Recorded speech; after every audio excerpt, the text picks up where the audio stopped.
11월 14일 오늘 맥신이 성길 읽기 역대상 3장 4장 시편 148편 아모스 3장 히브리서 9장입니다. 오늘 새벽에는 역대상 3장 4장 말씀 우리 함께 보고 기도하겠습니다.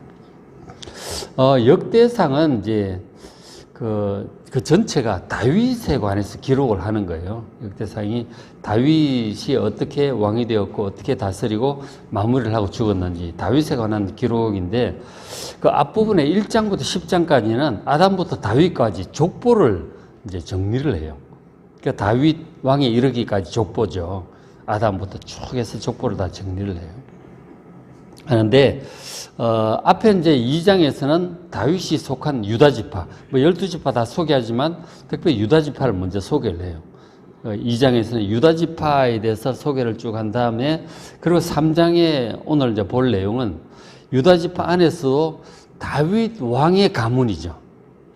다윗이 집안이 어떻고 아들을 어떻게 낳고 후손들이 어떻게 왕위를 이어간지 다윗 왕의 족보에 대해서 그 가문의 족보에 대해서 이제 소개를 해주고 있습니다.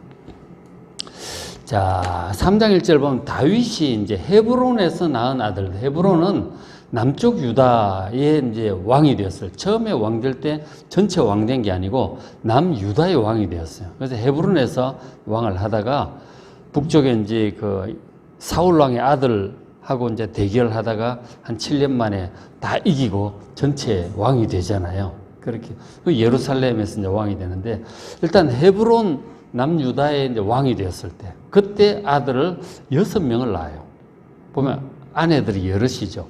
자, 맏아들이 암논, 둘째는 다니엘, 2절에 셋째는 압살롬, 넷째는 아도니아 그렇게 되어 있습니다. 그렇게 되어 있는데 저 이름들을 좀 알아두면 성경 볼 때 좀 좋습니다. 첫 아들 이제 암논인데 이 암논이 그 이복 여동생, 압살롬의 친 여동생을 강간을 하죠. 그래서 이제 그 오라비가 되는 셋째 아들인 압살롬이 원한을 품고 있다가 결국 형 암논을 죽여버리고 도망을 가죠. 그리고 나중에 돌아왔다가 몇 년 만에 돌아와서 반역을 또 일으켜요, 압살롬이. 그리고 반역을 일으키니까 죽고 말죠. 둘째 다니엘은 뭐 별로 없어요. 일찍 죽은 것 같아요. 그 갈멜린 아비가일의 소생이라고 되어 있는데 그 열왕기 그 사무엘 하에 그 보면 아비가일의 그 아들 이름이 그 이제 다르게 나와요. 그 제 기억이 안 나는데 길르압이라고 나와요. 길르압이라고 나오는데 미련한 자 나발의 아내였던 아비가일 그 아들이죠. 근데 일찍 죽은 것 같아요. 저희는 별로 없어. 그 다음 넷째가 아도니아가 있죠. 아도니아가 있는데 그 형들이 다 죽었으니까 나중에 자기가 이제 장남이 되잖아요. 그런데 자기가 왕이 돼야 될 것 같은데 아버지가 이 솔로몬을 이제 왕위로 세우려고 하는 그런 게 이제 있었던 거죠. 그래서 반역을 일으켜가지고 아도니아도 이제 스스로 왕이 되려고 반역을 일으켜요. 그러니까 다윗 왕이 저지를 하고 솔로몬을 왕으로 세우죠. 그렇게 했다가 결국 아도니아는 죽임을 당해요, 나중에. 그래서 죽고 맙니다. 그렇게 되었고. 그 다음에 5절에 예루살렘에서 낳은 아들들 많이 있어요. 그 이제 전체 이스라엘의 왕이 되었을 때. 아들들이 뭐, 시므아, 소밥, 나답, 솔로몬 네 사람은 바수아의 소생. 바수아가 밧세바입니다. 밧세바. 우리의 아내였던 밧세바. 그래서 아들 4명을 낳았는데 그 중에 솔로몬이 이제 왕이 되죠. 그렇죠? 다윗을 이어서 왕이 됩니다. 그래서 이제 다윗의 아들들에 대해서 소개를 먼저 좀 해주고 있고, 그 다음에 이제 다윗이 죽고 나서 솔로몬 이후의 왕들을 쭉 이제 정리를 해줘요. 3장 10절 솔로몬의 아들은 르호보암 때 이제 남북으로 갈라지잖아요. 그러니까 르호보암은 남쪽 두 지파, 유다 베냐민 지파의 왕만 돼요. 그러니까 르호보암이고 르호보암의 아들은 아비야, 그의 아들은 아사 왕, 그의 아들은 여호사밧 왕. 여호사밧은 믿음이 참 좋은 왕이었죠. 13절 또 쭉 11절, 2절 이제 건너뛰고 이제 보시면 다 나와 있어요. 이제 열왕기 상하에 나오는 왕들 쭉 이름이죠. 13절에 또 쭉 내려가서 아하스 왕은 굉장히 악한 왕이었죠. 그리고 그 악한 왕의 아들이 히스기야, 믿음이 굉장히 좋은 왕이었어요. 그 아들, 히스기의 아들은 므낫세인데 이건 역대 가장 악한 왕이었어요. 하나님께서 남유다의 멸망을 선포하시게 되는 그것이 므낫세 때문에 그렇게 하신 거예요. 그리고 그 아들 아몬도 뭐 잠깐 하지만 악했고, 다행히 그의 아들이 요시아인데 요시아는 믿음이 굉장히 좋은 왕이었어요. 그렇죠? 열왕기 하에 보면 쭉 잘 나오죠. 요시아는 믿음이 굉장히 좋은 왕이었지만 그 므낫세 때 멸망을 선포하신 하나님께서 뜻을 거두어 드리지 않습니다. 그래도 나라는 멸망할 것이다. 그렇게. 요시아는 마지막으로 가장 믿음 좋은 왕이었다는 거죠. 그리고 이제 그 다음에 요시아의 아들들을 기록을 해주고 있는데 3장 15절 요시아의 아들들이 맏아들이 요하난, 둘째가 여호야김, 셋째가 시드기야, 넷째가 살룸이에요. 둘째, 셋째, 넷째가 전부 왕이 돼요. 번갈아 가면서 다 왕이 되는데 그 요시아의 아들들이 왕들이 다 돼요. 어떻게 되느냐면 요시아가 이제 그 애굽과 전쟁하러 갔다가 거기서 죽습니다. 거기서 죽어서 돌아와요. 그래서 이제 백성들이 그 다음 왕을 누구를 세우느냐, 넷째를 왕으로 세워요. 살룸. 저 살룸이 이제 누구냐면 예레미야 선지자가 22장인가 얘기를 해주고 있는데 바로 그 열왕기 하에 나오는 여호아하스 왕이에요. 열왕기 하에서는 여호아하스라고 나옵니다. 그것이 살룸이라고 예레미야가 소개를 해주고 있어요. 그러니까 살룸이 왕이 돼요. 왕이 되었다가 저 살룸이 얼마 못하고 뭐 3개월인가 하고 애굽이 쳐들어와 가지고 이 여호아하스 이 살룸을 끌고 가버려요. 끌고 가버리고 대신 누구를 왕으로 세워놓느냐면 둘째 여호야김을 왕으로 세워놓고 갑니다. 원래 엘리야김이었다가 여호야김으로 이름을 바꾸죠.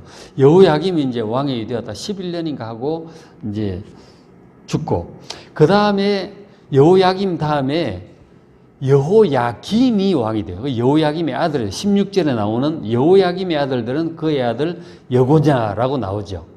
여고냐가 여호야긴 왕이에요. 고니야, 예레미야에서는 고니야, 여고냐, 여호야긴, 이거는 같은 사람이에요. 근데 여호야김 왕의 아들로만 3개월 정도 잠깐 왕노릇 하다가 바벨론의 침입을 받아가지고 또 바벨론으로 끌려가 버려요.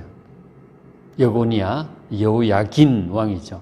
바벨론으로 끌려가 버리고 가면서 누구를 왕으로 세워놓느냐? 시드기야, 요시아의 셋째 아들이죠. 시드기야를 왕으로 세워놓고 가요. 시드기야가 한 11년 정도 하다가 결국 바벨론 배반하고 애굽 쪽으로 붙었다가 바벨론이 또 와가지고 완전히 나라가 멸망해 버리죠. 그러니까 요시아의 아들들이 이제 셋 다 왕이 되는 거예요. 먼저 살룸 넷째가 됐다가 그 다음에 여호야김이 됐다가 그 다음에 시드기야가 왕이 돼요. 둘은 하나는 애굽으로 끌려가고 하나는 바벨론으로 끌려가고 하나는 멸망하는 왕이 되는 거죠. 다 요시아의 아들들이 다 하는 거죠. 그러니까 바벨론으로 끌려간 그 왕이 누구냐면은 여고냐죠, 그죠? 여호야긴 왕이에요. 이 사람은 이제 바벨론으로 이제 끌려가죠.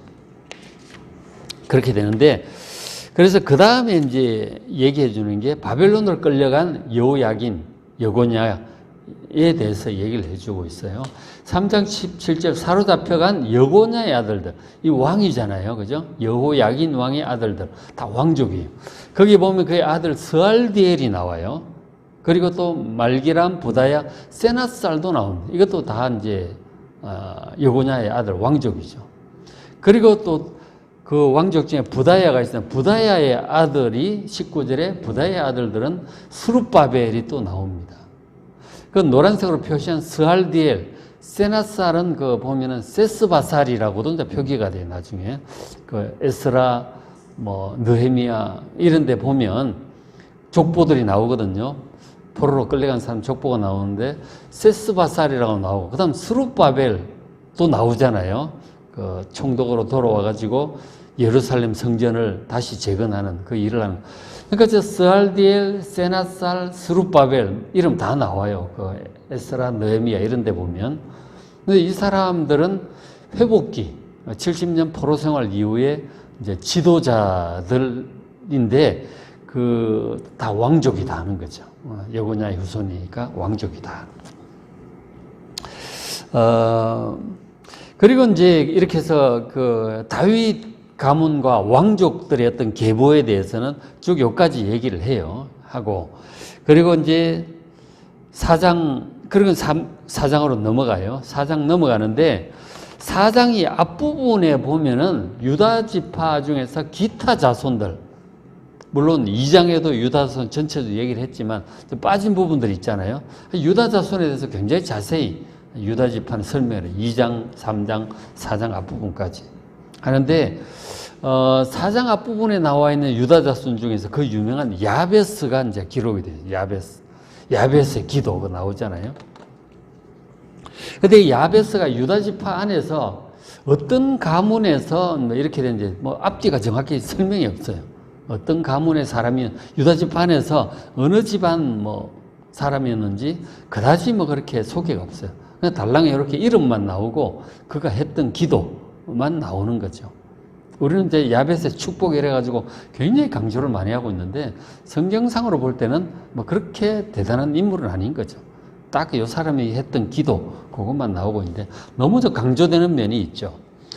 어쨌든 4장 9절 이 야베스는 그 형제보다 귀중한 자라. 귀중한 자라고 표현을 하고 있고 10절에 야베스가 이스라엘 하나님께 아뢰어 가로되 기도를 했죠. 이런 기도를 했어요. 주께서 내게 복을 주시려거든 복을 달라고 기도하는데 나의 지역을 넓혀주시고 또 주의 손으로 나를 도우셔서 나를 환난을 벗어나게 하옵소서. 환난이 좀 있었던 것 같아요. 환난을 잘 벗어나게 하옵소서 기도했고 그건 내게 근심이 없게 하고 지경도 넓혀주시고 문제도 해결해 주시고 근심도 없게 하옵소서.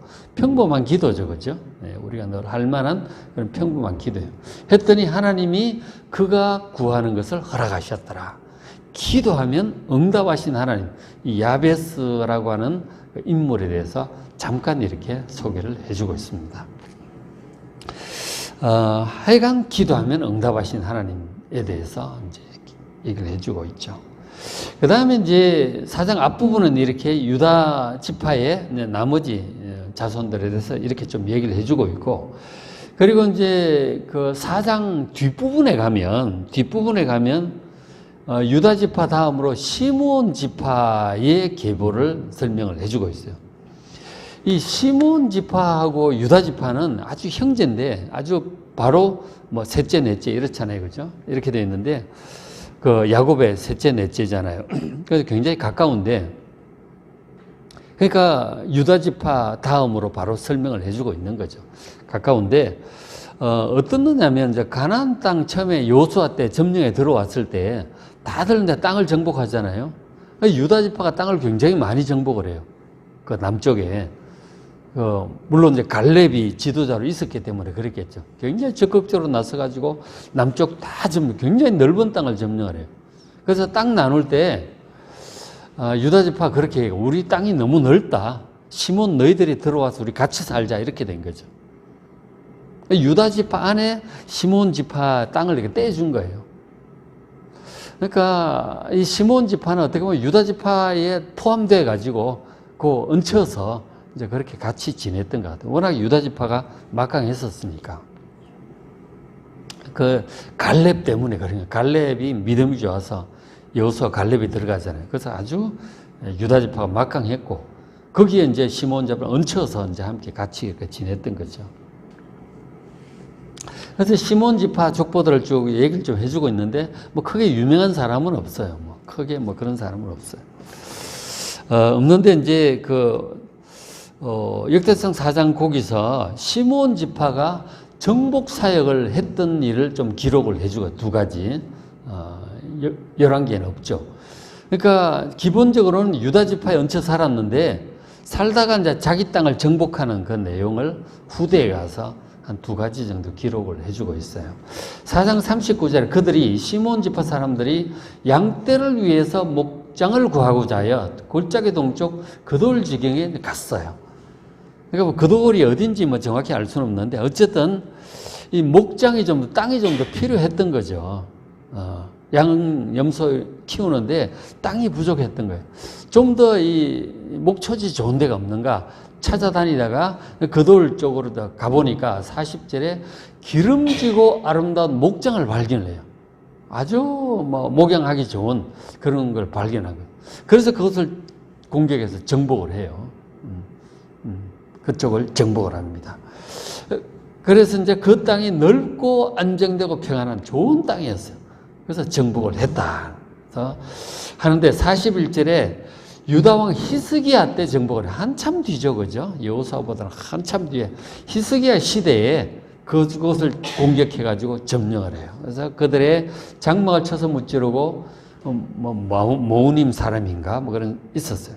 오늘까지 거기에 살고요. 오늘이라고 하는 것은 이건 그 역대기를 기록할 때니까 주로 이제 에스라가 이제 기록을 했다고 봐요.